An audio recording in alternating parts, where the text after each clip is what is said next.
Good afternoon. I'll call the Committee of Student Life to order. I call on Vice Chancellor Denise Maybank to give her report. Vice Chancellor. Good afternoon, everyone. I'm honored to be with you today and looking forward to our presentations a little later in the meeting. But I just have a couple of things that I want to draw attention to. So as you know, we are in Women's History Month, and that is what we've been celebrating over the course of the past few weeks. This year's annual Women's Conference has had the theme of voice, vision, and valor. And we have been able to celebrate with staff, with faculty, and with students. On Friday, we had the student version of the conference, and it was amazing to listen to our students talk about their experiences, what it is that is happening in their lives, and how they are moving forward and propelling themselves forward. They got to have resume workshops and to also listen to the stories of faculty members and members of the staff who had done amazing things throughout the course of their lives. That was on Thursday. Then on Friday, we had a recognition of women who have served. So our Student Veterans Office partnered with the New York State Department of Veteran Services and held an event that was designed to be a retreat for women who have served. And it was well attended, and it was certainly invigorating to watch what was happening, to hear from the various speakers, and to know what they had also accomplished as women in a space where they may not always be honored for what they offer, but certainly they serve in ways that we can only be grateful for as we go forward. The other thing that I want to bring to your attention is that CUNY can be proud of a pillar of the profession. And I will pass this around so you can see it. But one of our campus colleagues, Dr. Brian Mitra from Queensborough Community College, was acknowledged by the National Association that recognizes student affairs professionals as a pillar of the profession. There was a celebration. We have pictures. There are other things that I can share with you as well about that. But I thought it was important to make that announcement here because CUNY is making its mark in ways all over the country. And so there were only, I think, two of the 12 people, I think it is, that were acknowledged were from community colleges. So it is of particular significance that Brian was among them. The other thing that I want to make sure that you are aware of that I don't know that we pay enough attention to is that on Friday, our students from our 26th campus, the School of Medicine, celebrated Match Day. Match Day is a significant thing in the life of a physician, in the life of a student that is a part of the medical profession. And Match Day for our students resulted in 98% of the class matching for their residencies in various places. Not all within New York City, not all within the state, but all over the country in terms of places that they could go, that they are being seen as viable, as important, and as desirable as residents going forward. So it is something that we can all be proud of. The final thing I'd like to draw to your attention as we are headed into the spring semester, into spring break, is the fact that we have a few religious observances and celebrations over the course of the past few weeks and in those weeks coming. So we just finished Ramadan and had the Eid celebration. And so I wish a belated Eid Mubarak to our Muslim students and to their families. We have the Baha'i New Year that was celebrated on March 20th. And we now also have coming up Passover on April 2nd with Palm Sunday this week and Easter Sunday on the 5th. And Greek Orthodox Easter. And Greek, and Greek Orthodox Easter as well. So, Is it at the same time this year? No, we can't have Easter until after Passover. Right? after, right, yeah. So we have all of these opportunities to celebrate and to acknowledge our students, that part of our students as well, because it is a critical part of who they are and what they bring to the full experience of CUNY.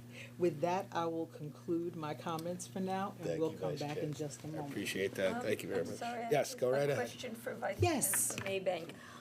I had the privilege of attending an event at Hunter College last week celebrating Bella Abzug. Oh, And I did not know that there was a Bella Abzug Leadership Institute at Hunter, Bali. And it is led by Bella's daughter, Liz. And I thought, I must talk to Denise Maybank about this. thank you. because- Please talk to Denise Maybank. Because I remember Bella when? I remember Bella and her hats. When? So, yes, definitely, let's talk about making sure. And Brian Mitra, of course, started out at Kingsborough, so we're very pleased with his pillar. Pillar of the profession. Thank you. Thank you, Vice Chancellor. Action item 2A is the approval of the minutes for the meeting of January 26, 2026. I move the approval of action item 2A. Do I have a second? Second. All in favor? Aye.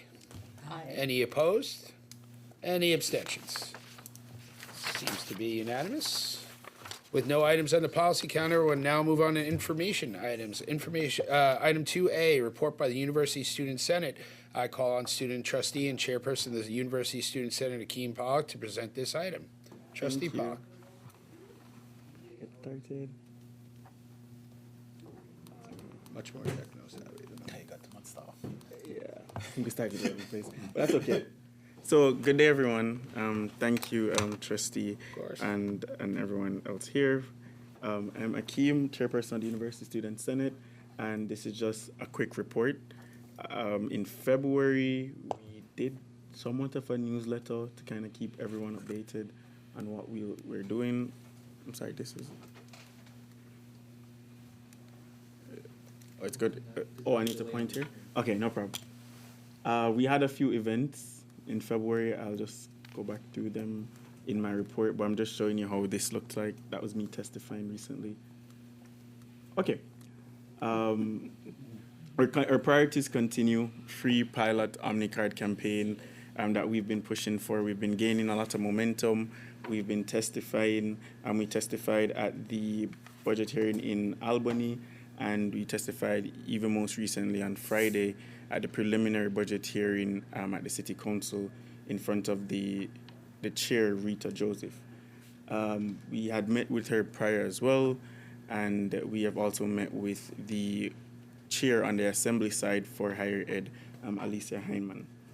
We're also pushing for the expansion of CUNY cares and mental health support across all the boroughs, equitable access through modern assistive technology, and modernizing CUNY campuses with strong infrastructure and advanced technology.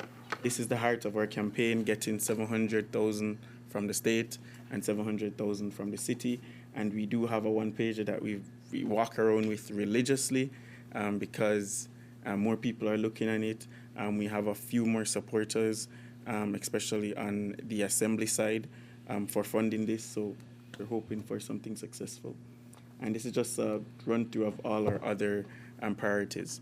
So as I said, we met with Assembly Higher Ed Chair Alicia Heinemann. We were at caucus weekend. In our numbers, we really made an impact there, and we were happy to be there alongside CUNY. We met with EVC Batista regarding the implementation of body cameras. Most recently at our meeting yesterday, we did host the EVC there where the students were able to ask the questions to him directly. We also met with our VC Maybank to discuss our priorities, and she was also present at our meeting yesterday where she also got some questions asked towards her. We met with Senior Vice Chancellor Sasha Owen and the newly appointed VC Dermot Smith regarding our working relationships and how our priorities intersect with CUNY overall fiscal year ask. And as I said, we met with the City Council Higher Ed Chair, Rita Joseph, recently regarding our priorities. I also accepted an award on February 28th for Black Legacy. So that was a highlight of February for me. We testified at the New York City joint hearing, the budget hearing, and we had our Higher Education Action Day at the $1 Million Staircase in Albany with our partners NIPERG, USPILE, SUNY SA, CCSD, and Young Invincibles. Yeah, we attended the CUNY Circ training where we saw our Assistant Vice Chancellor Ian James presenting. We also attended the Women's Kickoff event at the New York City College of Technology. What is not here is that the event our VC Maybank was referring to as well last week, our Executive Director Kinza also moderated that event, and I heard it was a success. We're working with CUNY Marketing on CUNY Hunt for May, so that's something to look forward to across all campuses. And yeah, we went to the Can you Staten. explain CUNY Hunt for me? Okay, Sorry. CUNY Hunt. So My mind's going in a. okay, no problem. So this is an initiative born out of CUNY Marketing to kind of have like a, what's it called? Forgive my ignorance, I don't know about the program. Oh yeah, no problem, no problem. It's like a scavenger hunt Okay. across all of the 25 campuses. Yeah, so it's not. So that's what it is.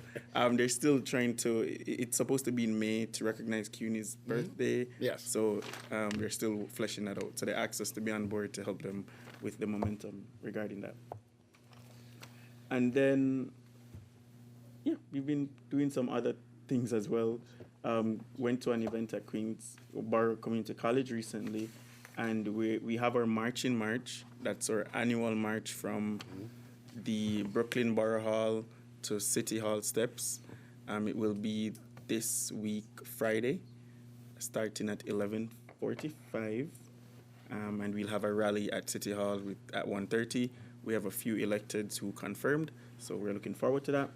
And then last week, I think around Monday, I did have a rally where I spoke alongside our public advocate, Jemani Williams, and our council member, Rita Joseph, pushing for full funding for CUNY. Yeah, and we've been working with CUNY TV as well, so that's something to look forward to. And most recently, we met with our Assembly member, Rebecca Seawright, regarding our free Omni cards on the state level legislation that we hope to get introduced soon. And happy Women's History Month. Women at CUNY are leading, building, and shaping the future every single day. So this month, we honor the impact and we commit to supporting it all year round. So happy Women's History Month, and I ditto and second all of the other days that VC Maybank said already. So, thank you. So, just to put my glasses on. Any questions? Any questions or comments? Congratulations. Oh, thank you. on your- Thank you, Akeem. We always legacy. love to hear from the USS. Thank you. Appreciate Thank you it. so much. Item 2B, reflection of selected students. I will call on Vice Chancellor Denise Maybank to introduce the students today who will be presenting to the committee their outstanding research projects. Vice Chancellor. Thank you. Just before doing that, I would like to acknowledge some people who've joined us this afternoon that are associated, and make certain that they get their kudos for making certain that we have these amazing students that are about to come before you. And so I'd like to acknowledge Ron Nero, who is the University Research Program Director in the Office of Research. You want to stand up so people can distinguish you from the rest of the room. Thank you so much, Ron. And he's very important in making certain that we could identify the students that are coming before you today, so thank you. And to my colleague and Associate Vice Chancellor, Rosemarie Wesson, who is the director of, is the executive provost. I forget all of the titles. There are too many titles. She's awesome. Let's leave it. So what? Running the Office of Research. Okay, running the Office of Research, but there is a specific provost title that goes along with that as well. So I want to say thank you to both of you for joining us and for making certain that we have a means of assuring that our undergraduate students are acknowledged for the work that they are doing to change the world. So I'm going to invite our students to the table, and you all can breathe. It's okay to still breathe. They will be so impressive, and you will learn so much from each of them. These are not just incidental little things that they may have picked up somewhere that they're going to present to you about, but this is significant research that is making a difference and will make a difference in the lives of not only New Yorkers, but those all over the world. And so I thank you all for being with us. I'm going to now tell you what order you're going to present in. So we're going to start with Putri Prabowo, I think I'm saying it right, from Baruch College, and I'll let her introduce her research in just a moment. And she will be followed by Kehinde Adekunle. Did I get it? Shake. From Queensborough Community College. And then we'll hear from Sabrina Zami, who is from Brooklyn College. So I don't want to steal your thunder, so I didn't want to announce your research. So please. All right, well, good afternoon. Thank you for having us students here. My name is Putri Prabowo. I am a senior in marketing management at Baruch College. Last year, I worked on a faculty-led research project done as part of the New York City Open Data Week called the Data-Driven Trash Can Walking Tour of the Lower East Side. Shall I continue with the content of my? Okay, awesome.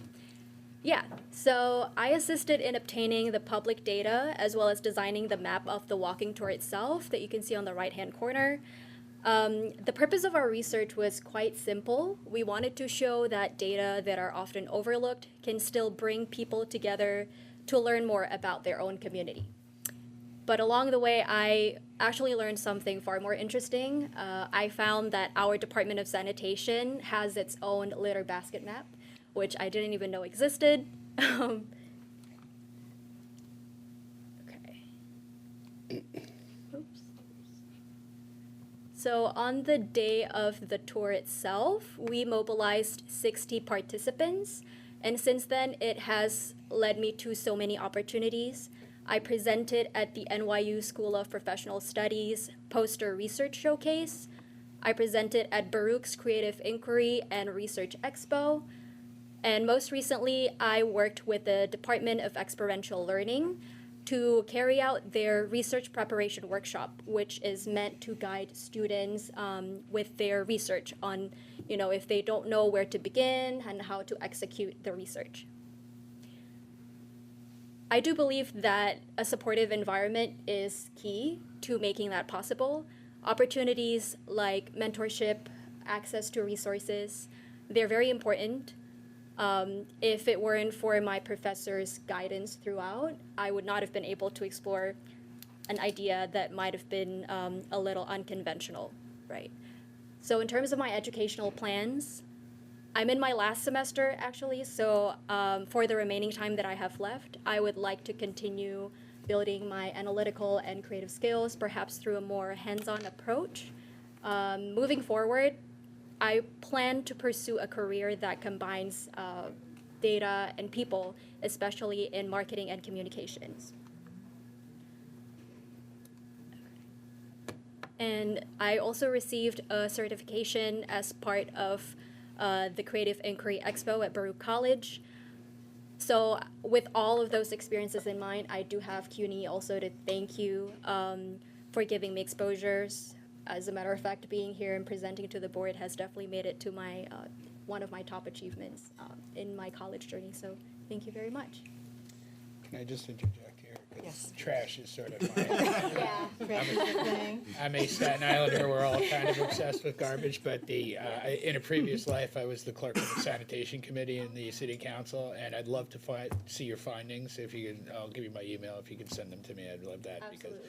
Because we actually, sanitation didn't come up with their own litter map on their own. That was something we forced on them. But anyway, the important thing is, it's a fascinating topic and about a $3 billion a year industry in New York City alone. So it's something that you should, definitely, you've got a great start here. For sure. And I'm very interested. I'm sorry. Go continue. Oh, please. Kehinde.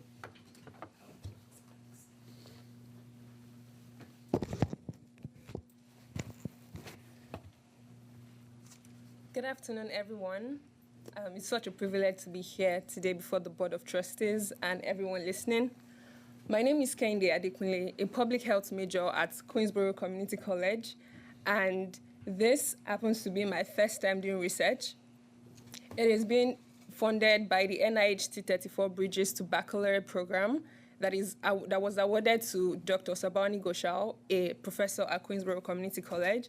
And I did this in partnership with my research mentor, Dr. Rochelle Nelson, who has a grant with the NIH All of Us Researcher Workspace platform, which is a big data platform where live patients put in their health records and they are de-identified for researchers to have access to it and to investigate questions. So my research is on Crohn's disease in pregnancy, particularly among both the population and Black women. And I'm trying to see if race affects the diagnosis, the treatment, the medication use, and also pregnancy outcomes. Now, this is such an interesting project for me because it was the first time I got to hear of NIH All of Us program, and it's also the first time I was hands-on on a project. I'm going to skip through the method I went through, and a bit of fun fact is I've never coded in my life, but this research required me to code, and I was all over the place, but in a way I figured it out, which is awesome and cool for me. It shows one of the benefits that it showed me how much I can do and what is possible if I give myself to something, and I wouldn't have known that if I didn't do this research. The result from the research showed me how, well, it suggests that there could be a huge disparity between the white population of Crohn's disease because Crohn's disease is meant to be, what we know is that it's common among people of European descent. But over the years, it's also been seen in other populations. But from what we see, it suggests that there is a huge gap between the population, and we're asking if it is based on biological factors in European descent or if the Black community does not have access to quality healthcare that can help detect and do all of these things. But so far, all of the results that we also see from the rest, the medication use, miscarriage, which is a pregnancy outcome, it's fairly the same across board. This particular research has taken me to places like being here today, and also I was able to present it at the ASBMB, as American Society for Biochemistry and Molecular Biology, which is also sponsored by my research program, Bridges to Baccalaureate. And in future, I'm hoping to continue, I'm not hoping, but I'm going to be a medical doctor focusing on OBGYN, obstetrics and gynecologist, and I'm going to continue working on advocacy research that would help bridge the gap between quality healthcare and Black people. And moving forward, or in retrospect, if I were to say something that could have helped me better is getting access to research earlier. I didn't get to do this until last semester, and it wasn't something, if not for my professors, thank God for them, that were insistent that I can do this, I wouldn't have done it. So if we can maybe incorporate research classes as one of the core curriculum of the classes that community college students should take, then I think it would be helpful for every student to get access to it, whether they want it or not, and just feel the experience. And I graduate this May from Queensborough, and I am transferring to Columbia University School of General Studies to continue. So I'm excited about what has to come. Thank you. So just so you know, CUNY is a medical school. Yeah. With a 98% match rate. That's 98% match rate. Just putting that out there. Oh, you look on the... Thank you. I have an event with Elizabeth is a friend of mine. It's just beautiful. I'm also very impressed with all your ability to navigate this.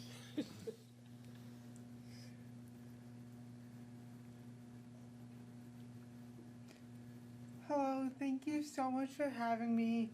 My name is Sabrina Zami, and I'm from the Brooklyn College Scholars Program.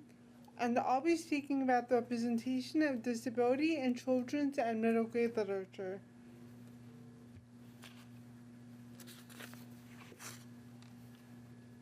My research questions are, how are disabled characters represented in children's literature, and for whom are they represented?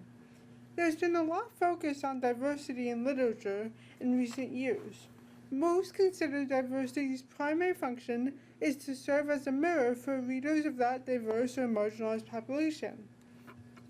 In contrast to the mirror approach that usually justifies diversifying literature, even scholarly advocates suggest that the goal of ability diversity in literature is to build empathy towards people with disabilities rather than to provide children with an image of themselves. In short, the goal seems to be to teach children not to be ableist. Rather than theorizing, my research has analyzed literary texts from 3 categories: pre-contemporary novels, contemporary middle grade novels, and contemporary picture books. Let's start with the traditional novels. For these, there is no real question of the audience. No books at this time were written specifically for any marginalized groups, not to mention that conceptions of diversity and representation came much later. From these novels, we see 2 attitudes towards disability in this time period. The first is the pitiable child who is innocent but afflicted, and the second is the twisted mind in the twisted body idea, where a disabled adult is the villain of a story. For example, Captain Hook's character reflects an attitude that people with physical disabilities are inherently evil. Moving into the contemporary novels, many of these are geared mostly or solely towards a non-disabled reader, with themes of being kind to people with disabilities and treating them as human. Essentially, don't be ableist. Few books prioritize being a mirror to actual children with disabilities, but are for their non-disabled peers to learn how to treat them. All these books are first person. You can see the breakdown in each novel's messaging and intended audience on the slides. To illustrate these differences, let's look at Fish in a Tree by Linda Mullally Hunt, which is the only book analyzed in my research that has about equal messaging. On the one hand, the protagonist, Allie, struggles with and overcomes internalized ableism, teaching children to do the same. On the other, Allie is initially bullied by her classmates, who eventually come to accept her.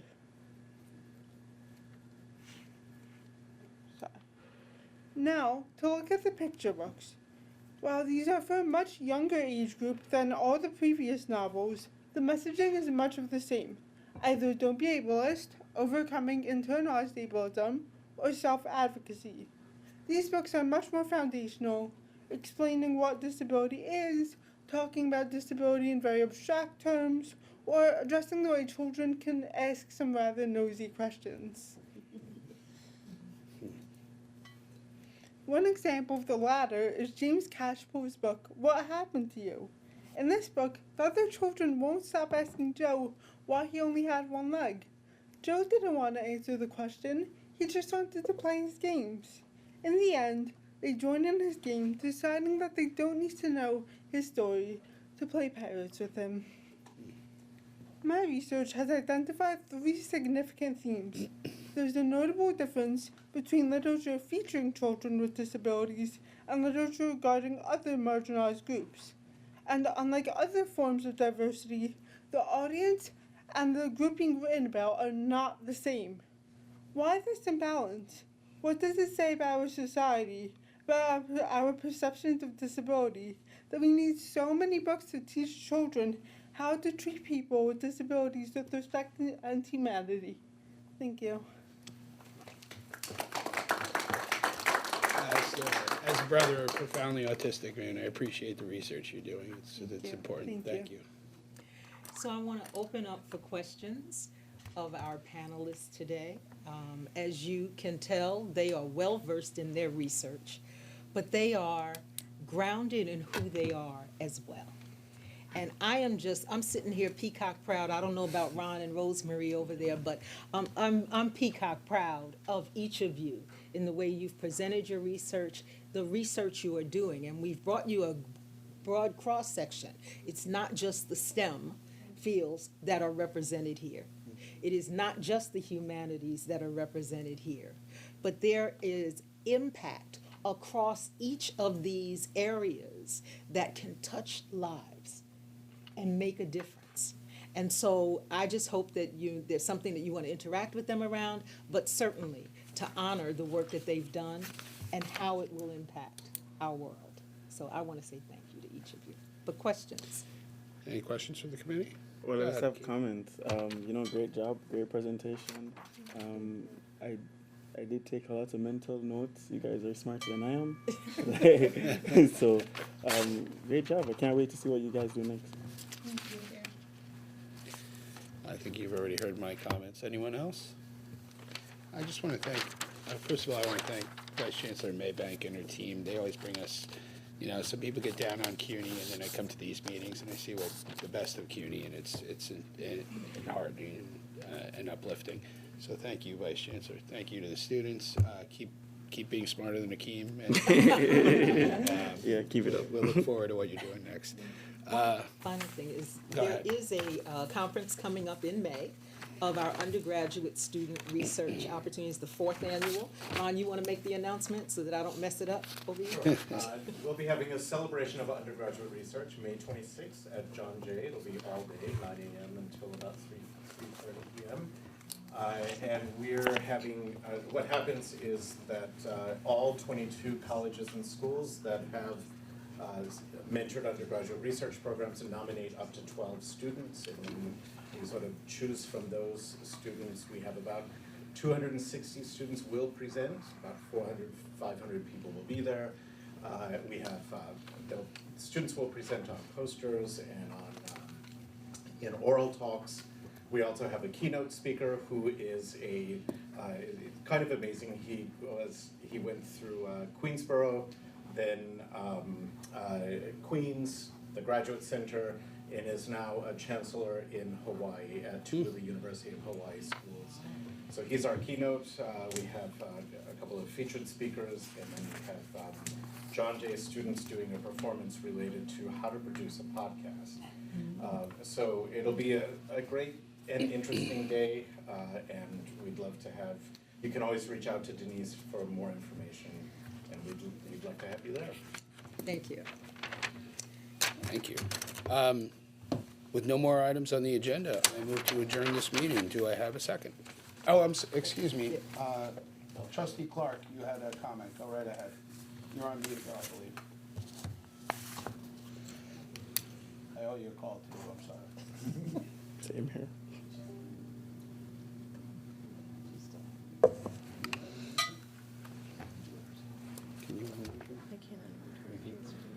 Trustee Clark, you're on mute.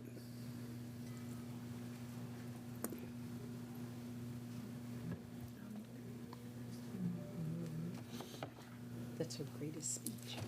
Give us 1 second on technical difficulties.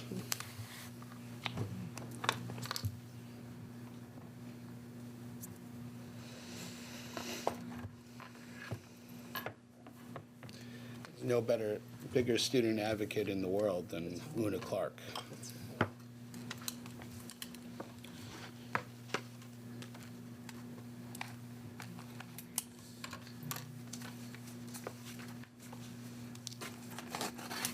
Trustee, if you can't unmute, you can always read your remarks into the record, post-meeting.